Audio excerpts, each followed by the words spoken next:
حیدرآباد کے کئی علاقوں میں 11 جنوری 2025 کو پانی کی سپلائی بند رہے گی۔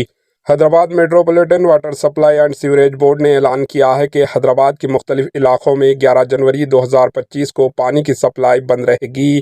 پانی کی سپلائی کی متعلق حمایت ساگر ریزروائر، میر عالم فلٹریشن بیڈز کی ٹینکس کی صفائی کی سرگرمیوں کی وجہ سے 11 جنوری 2025 کو صبح 6 بجے سے لے کر شام 6 بجے تک کچھ علاقوں میں مکمل طور پر اور دیگر علاقوں میں جزوی طور پر پانی کی سپلائی متاثر ہوگی۔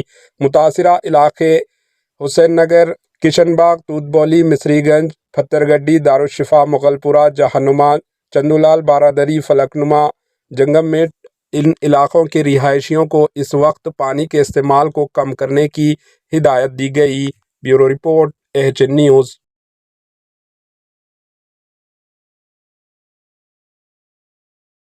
ہمارے AHN نیوز کو سبسکرائب کریے تاکہ آپ کو نوٹیفیکیشنز آتے رہیں وقت پر۔